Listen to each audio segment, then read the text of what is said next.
ज़रूर देखिएगा।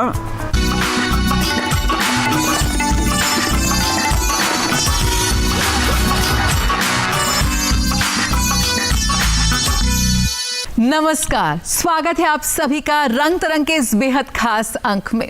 खास इसलिए क्योंकि आज के कार्यक्रम में है हमारे देश के शीर्ष कलाकारों की प्रस्तुति, देश के कोने कोने से आए कारीगरों की मेहनत की, उनकी कारीगरी की, भारत की देश की मिट्टी की खुशबू और भी है बहुत कुछ खास। तो देर कैसी, शुरुआत करते हैं रंग तरंग की। भारत के दिग्गज कलाकार जो अपना पूरा जीवन समर्पित कर देते हैं भारत की शास्त्रीय कलाओं के संरक्षण के लिए, साथ ही ये आने वाली पीढ़ी को भी इससे जोड़ने में जुटे हुए हैं। यहाँ पर जिक्र करना चाहेंगे ललित अर्पण उत्सव का। शास्त्रीय कलाओं के इस उत्सव के 24वें संस्करण का आयोजन किया गया राजधानी दिल्ली में, जिसमें पद्मश्री कलाकार से लेकर देश भर से जुटे एक से बढ़कर एक शीर्ष कलाकार। पहली प्रस्तुति पद्मश्री नृत्यांगना गुरु शोभना नारायण की हुई। इस बार इनका शीर्षक था अंतः शक्ति, करेज एंड होप।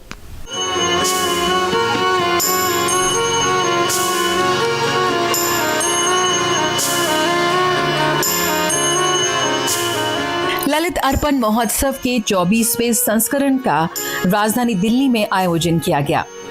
इस वार्षिक महोत्सव का दर्शकों को हमेशा ही इंतजार रहता है।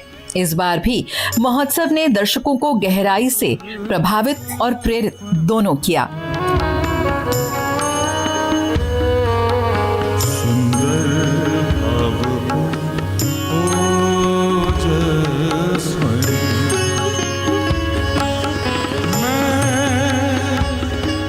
इस वर्ष महोत्सव की थीम थी अंतः शक्ति, साहस और आशा, जिसने कथक नृत्य नाटकों के माध्यम से शक्ति, आंतरिक परिवर्तन और वास्तविक जीवन के संघर्षों की कहानियों को जीवंत रूप से मंच पर प्रस्तुत किया। दृष्टि नहीं टिकती किसी और, पर दृष्टि नहीं टिकती किसी और।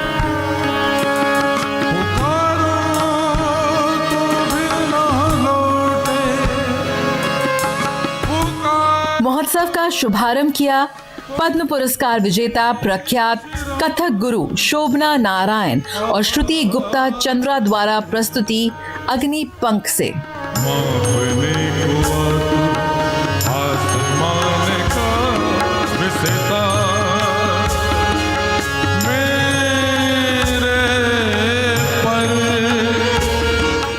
कार्यक्रम है वो अंतः शक्ति के, क्योंकि सबके जीवन में बहुत सारे बाधाएं आती हैं, प्रतिकूल परिस्थितियां आती हैं, उसको अनुकूल कैसे करें, वो अंदर की शक्ति है। और समाज तो पीछे खींचना चाहता है, लेकिन आप उससे कैसे जूझेंगे। तो आज हम 3 लोगों को ले रहे हैं, उनकी रियल लाइफ स्टोरीज़ है, उनकी कहानियाँ मैं कर रही हूँ और मेरी शागिर्द श्रुति जी कर रही है। तो हम लोग श्रुति और मैं मिलके, वो है एक ट्रांसजेंडर का, एक एसिड अटैक का सर्वाइवर और एक ऑटिस्टिक पर्सन, और तीनों को हम स्टेज पे भी ला रहे हैं। हमारी सोसाइटी में इतने लोग हैं जिनको इतनी पीड़ा झेलनी पड़ती है, या तो सोसाइटी एक्सेप्ट नहीं करती है या उनमें खुद में कोई डेफिशिएंसी होती है, और जो दुनिया है हमारी वो तो बेरहम तो है ही। तो किस तरह से इन तीनों लोगों ने अपने ये सारी जो ड्रॉबैक्स हैं, हैंडीकैप्स हैं, उनको ओवरकम किया और करेज और होप से उन्होंने अपने बहुत साहस दिखा कर अपने लिए एक नई ज़िंदगी बनाई है।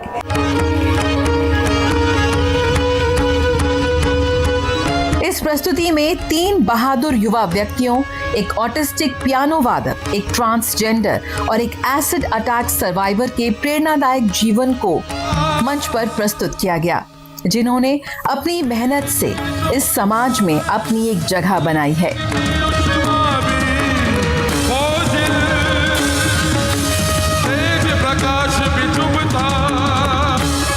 पद्मश्री गुरु शोभना नारायण की प्रस्तुति ने सभी को भाव विभोर कर दिया। नृत्य के माध्यम से आत्मखोज और साहस की यात्रा ने सभी को प्रभावित किया।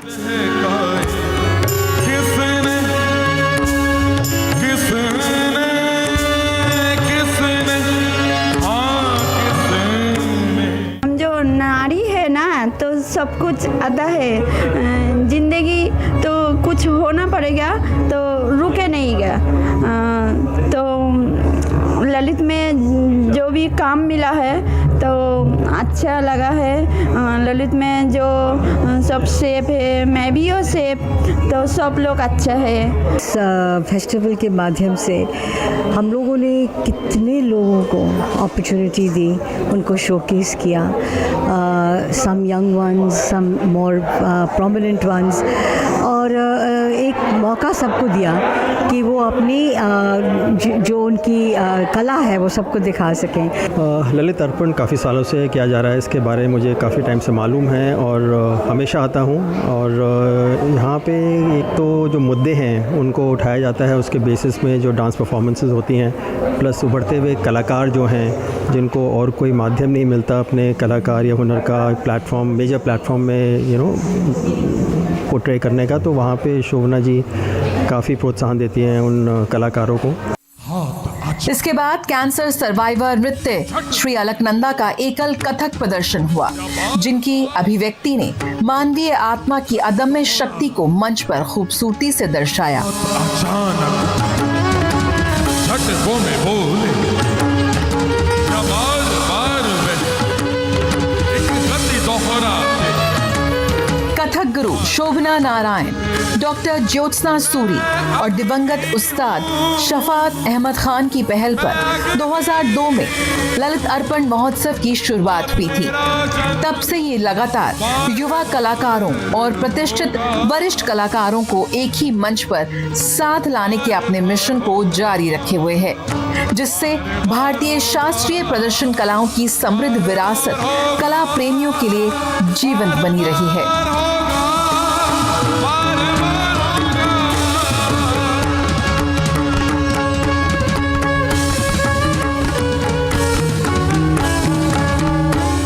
ये जीवन कई बार हमें तोड़ देता है और यही जीवन कई बार हमें गढ़ भी देता है। इस जीवन में जब दर्द बढ़ जाता है तो हौसलों की उड़ान भी ऊंची हो जाती है। और आज का कार्यक्रम कुछ ऐसे ही लोगों को समर्पित है, जी हाँ, जिसमें एसिड अटैक्स हैं, ट्रांसजेंडर्स हैं और ऐसे न जाने कितने लोगों की कहानियाँ नृत्य के माध्यम से, संगीत के माध्यम से आज मंच पर सुनाई जाएंगी, प्रस्तुत की जाएंगी, जिससे लोगों को ये एहसास हो सकेगा कि इस जीवन को बदलाव की ज़रूरत है। इस जीवन में उन लोगों के लिए बहुत ज़रूरी है कि हम समाज में उन्हें जोड़ें और समाज में उन्हें एक ऐसा मकाम दिलाएं जहां वो पहुंचकर अपने आप को समझें कि हाँ, हम हैं आत्मनिर्भर। प्रधानमंत्री ने आह्वान किया देशवासियों को स्वदेशी सामान खरीदने के लिए, भारत के कारीगरों को प्रोत्साहित करने के लिए। और हमने देखा कि कैसे रातों रात भारतीय सामान की, स्वदेशी साजो सामान की कैसे लोकप्रियता बढ़ी है। इस वक्त है त्योहारी मौसम, दिवाली की तैयारियां जोर शोर से चल रही हैं। घर को सजाना है, घर की साफ सफाई करनी है, अपनों के लिए खास तोहफे लेने हैं। और ऐसे में सिर्फ और सिर्फ इस वक्त सबसे ज्यादा बिक्री हो रही है तो वो है देशी सामान की, स्वदेशी साजो सज्जा की। इसी कड़ी में आइए आपको ले चलते हैं। राजधानी दिल्ली में टेराकोटा उत्सव का आयोजन किया गया, जहां पर भारत के अपने कारीगरों द्वारा भारत की मिट्टी से बनाई गई उत्पादों की खुशबू ने सभी को मंत्रमुग्ध कर दिया।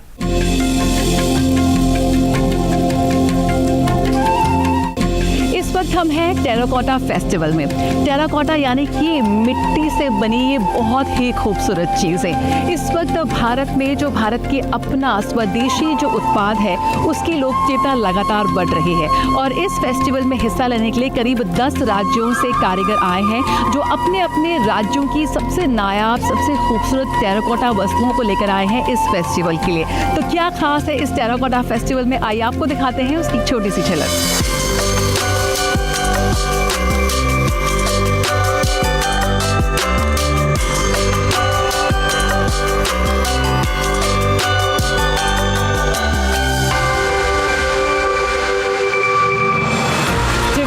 संगम और दिल्ली ब्लू पॉटरी ट्रस्ट द्वारा आयोजित किया गया है टेराफेस्ट 2025। यहाँ पर विभिन्न राज्यों से टेराकोटा पॉटर्स आए हुए हैं जो अपने विभिन्न कारीगरी करके अपना सामान लेकर के आए हैं। दिवाली का उत्सव है, उत्सव मनाइए और खूब खरीदारी कीजिए और गिफ्ट भी दीजिए सबको।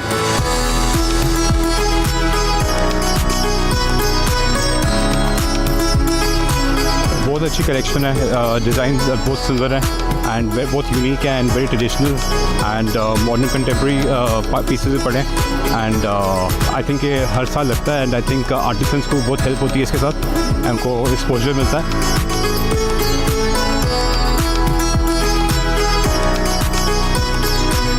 इधर इतना पॉजिटिव वाइब है और आर्टिसंस अक्रॉस इंडिया आए हैं एंड बहुत अच्छा माहौल है और हर चीज़ मिट्टी से बनी हुई है, किचन का सामान, दिया और छोटी छोटी जो चीज़ें हैं, बहुत अच्छा लग रहा है यहाँ के। अपने देश के कारीगर के लिए उनके लिए कुछ कर पाएँ क्योंकि उनको वैल्यू हम बहुत कम करते हैं, अनलेस कि इस तरह की अकेडमी उनको प्रोत्साहन दे, नहीं तो उनको खुद से तो इनका इतना उनको वैल्यू नहीं मिल पाती है।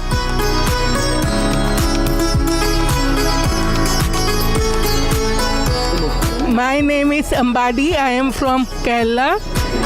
कोई क्या क्या बनाया है? हमने ये हाथी बनाए, टॉर्टोइस और लेडीबग, बर्ड्स और एलिफेंट, बिग एलिफेंट और नंदी और गरुड़।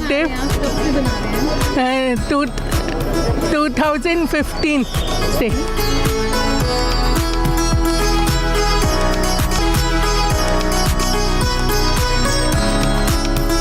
ये बचपन से हम लोग पहले से बाप दादा करते हैं, हम वो लोग कर रहे हैं, पुश्तैनी हमारा कला है, ऐसे से हमारा जी रोटी चलता है, रोटी रोजी ऐसे चलता है। हम लोग खेत बाड़ी नहीं है, मेहनत करते कमाते हैं, वैष्णव में लगाते रहते हैं, अच्छा दिन है।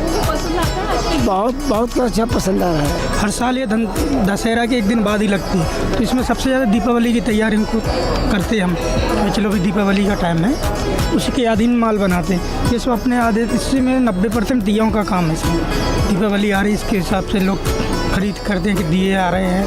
हम MP से आए हैं, सभी लोग अलग अलग स्टेट से।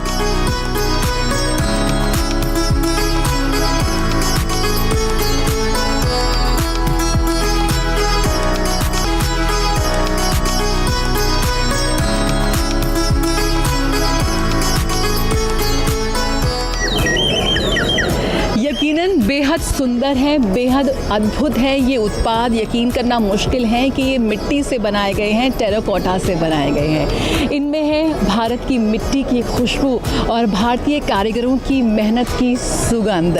जी हाँ, इस त्योहारी मौसम में ज़रूर ख़रीदें कुछ भारतीय, सिर्फ स्वदेशी। ये बहुत ही अफोर्डेबल है, आपके बजट में है, तो इस दिवाली अपनों के लिए, अपने घर के लिए ज़रूर इन्हें ख़रीदें। कैमरा पर्सन सौरभ के साथ जया सिन्हा, DD न्यूज़, दिल्ली।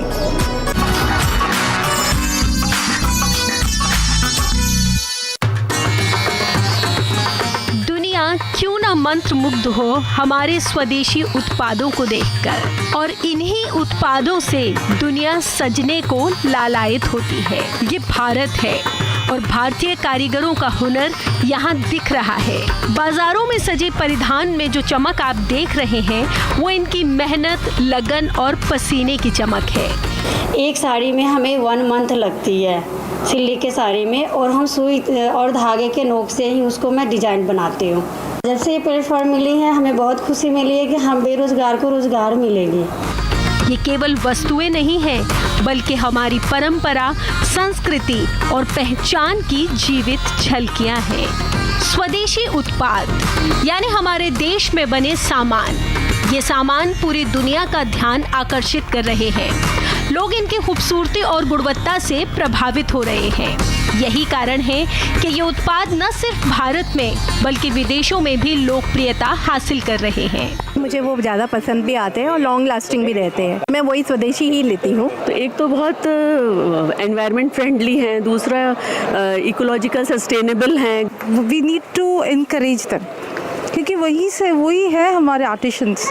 अगर हम नहीं इनकरेज करेंगे और वो स्वदेशी नहीं यूज़ करेंगे तो कौन करेगा? एज सिटीजन्स इतना तो हमारा फ़र्ज़ बनता ही है। I love made in India products. I do shopping. I love the fabrics, especially the cottons and the stoles. बुनकरों कारीगरों का कहना है कि ये लोग पीढ़ियों से इस कला को जीवित रखे हुए हैं। पहले उनके हुनर को वो पहचान नहीं मिल पाती थी जिसके वो हकदार थे, लेकिन अब समय बदल रहा है। प्रधानमंत्री नरेंद्र मोदी की पहल ने न केवल उन्हें सम्मान दिलाया बल्कि उनकी आय भी दुगनी हो रही है। प्रधानमंत्री जी जो ये योजना चलाए हैं सो बहुत ही खूबसूरत चलाए हैं, हम लोगों के लिए तो बहुत ही अच्छा है। इससे जो है इस कला से हमारे जितने भी गरीबी थी वो दूर हो गई है। यहाँ जो भी कस्टमर आता है, कहीं से भी आता है, पूरे इंडिया से या बाहर से, जो भी कस्टमर नया आता है वो हाथ की बनी हुई चीज़, और ज़्यादातर जो है बाहर के जो लोग आते हैं वो मेड इन इंडिया वाला ही चीज़ पसंद करते हैं और उसी को लेके जाते हैं। आज प्रधानमंत्री जी ने हम लोग जो आर्टिस्ट हैं हम लोग के लिए बहुत बढ़िया काम किया है, क्योंकि अलग अलग प्लेटफॉर्म पर हम लोग आर्टिस्टों को बुलाया जाता है और हम लोग को मतलब अपना कला का प्रदर्शन किया जाता है। उसका मतलब कि कोई चार्ज नहीं रहता और बहुत अच्छा यहाँ से हमको ऑर्डर भी मिला। केंद्र सरकार की ओर से जगह जगह स्वदेशी मेले आयोजित किए जा रहे हैं, जहां ऐसे कई प्रकार के उत्पादों की धूम रहती है। साथ ही त्योहारों के इस मौसम में बाजारों में भी स्वदेशी उत्पादों की रौनक देखते बन रही है।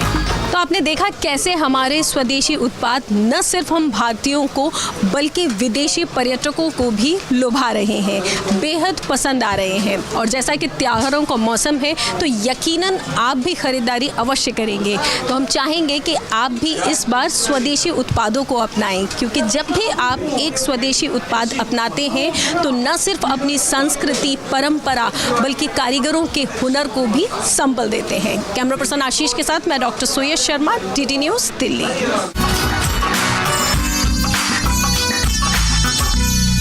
कला सिर्फ हमारे व्यक्तित्व के सर्वांगीण विकास के लिए ही अहम नहीं है, कला हमारे सपनों को भी पूरा करती है। आइए आपको ले चलते हैं एक बेहद खास फंडरेजिंग कार्यक्रम में, जिसका आयोजन किया गया गुंजन फाउंडेशन द्वारा। हर साल गुंजन फाउंडेशन दास्ताने दिल नामक एक कार्यक्रम करती है। इस साल इसमें शिरकत की लोकप्रिय बैंड कबीर कैफे ने। इस कार्यक्रम से अर्जित की गई राशि जरूरतमंद बच्चों की शिक्षा के लिए उपयोग में लाई जा रही है।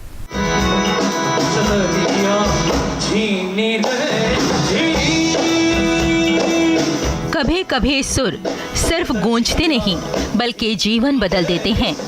कभी एक गीत किसी की मुस्कान बन जाता है तो कभी एक ताल किसी के भविष्य की धड़कन।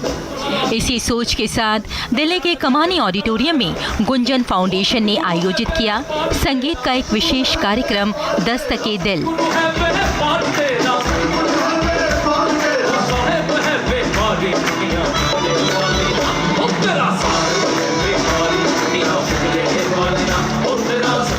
इसका उद्देश्य था गरीब बच्चों को शिक्षा की रोशनी देना। संस्था हर साल समाज में बदलाव की कहानी लिखती है और समाज में संसाधनों और अवसरों से वंचित बच्चों के सपनों को पूरा करती है। उन्हें एक खुला आसमान देती है जहां वो ऊंची उड़ान भर सकते हैं। हमें बहुत अच्छा लग रहा है कि हम इसका पार्ट बन पा रहे हैं। तो thank you Sushma ma'am for giving us this opportunity for performing for this fund raising event. And आज बहुत सारे लोग आएंगे जो काफ़ी टाइम से उनको मदद कर रहे हैं और बच्चों की पढ़ाई के लिए मदद कर रहे हैं। तो हम लोग बहुत खुश हैं, आज परफॉर्म करेंगे और कबीर के भजन गाएंगे।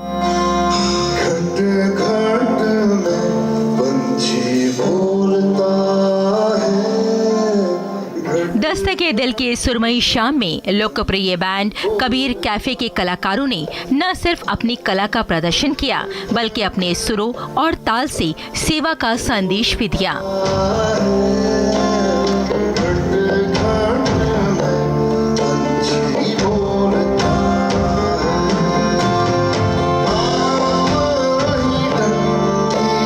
हर धुन हर राग एक संकल्प बन गया कि कोई बच्चा अंधेरे में ना रहे, हर हाथ में किताब, हर आंख में उजाला हो। जहां सुरों की गूंज में समाज की जिम्मेदारी झलकती है, वहीं इस कार्यक्रम में इस स्कूल की प्रधानाचार्य भी मौजूद थीं।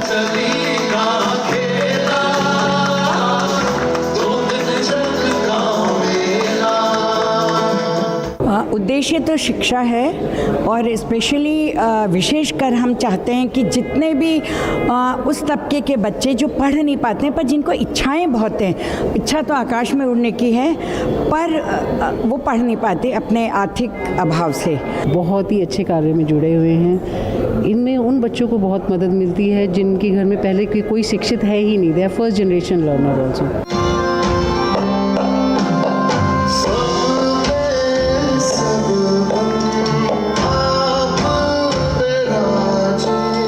सुरमई संगीत की शाम कुछ अलग रही। तालियों की गूंज के पीछे संवेदना थी और हर सुर में सेवा का भाव। हर प्रस्तुति का उद्देश्य यही था कि कला जब इंसानियत से मिले तो वह सिर्फ दिलों को नहीं तकदीरों को भी बदल देती है।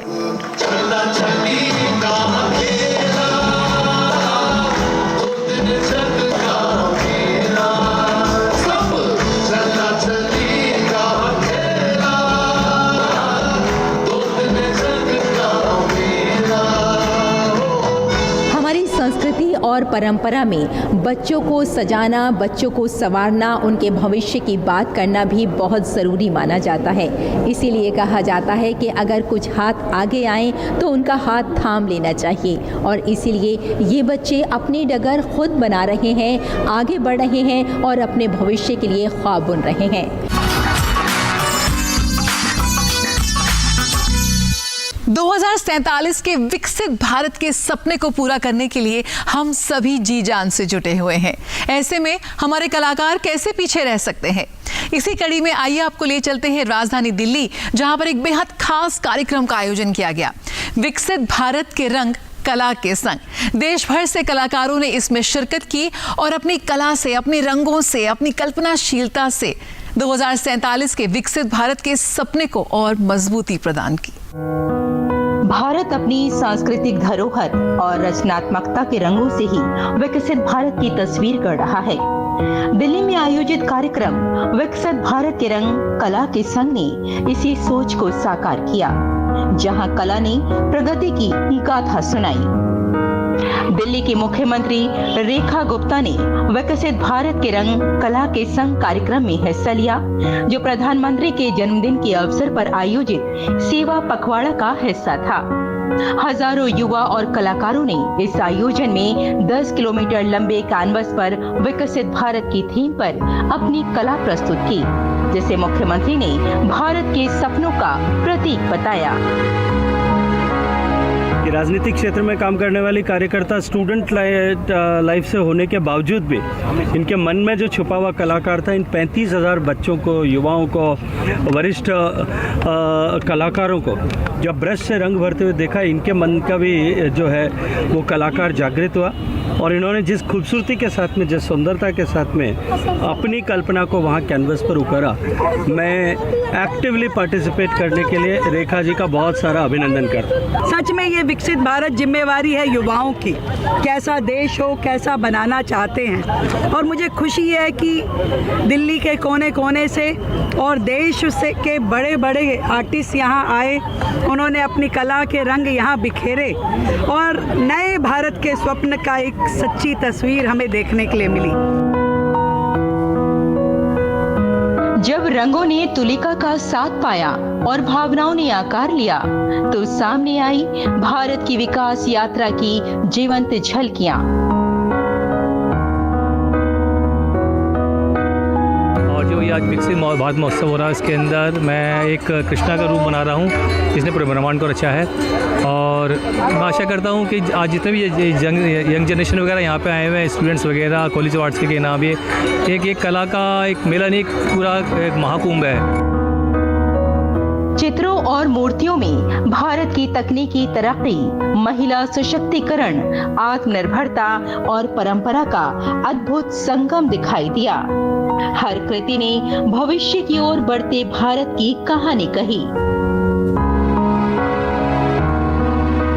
और आज हमने बनाया है, सबसे पहले आप देखोगे कि पहलगाम जस्टिस पे जो पहलगाम इंसिडेंट हुआ था, उसके बाद कैसे हमारे पीएम मोदी जी ने अपनी यूनियन के साथ मिलके उसमें कैबिनेट में उस चीज़ के ऊपर बात की गई, उसके बाद हम एक्शन लिया गया। भारत का भविष्य तभी उज्जवल होगा जब विकास और संस्कृति, आधुनिकता और परंपरा एक साथ कदम से कदम मिलाकर चलें। यही संदेश दिया इस प्रदर्शनी ने। रेशमा की रिपोर्ट, रंग तरंग के लिए डीडी न्यूज।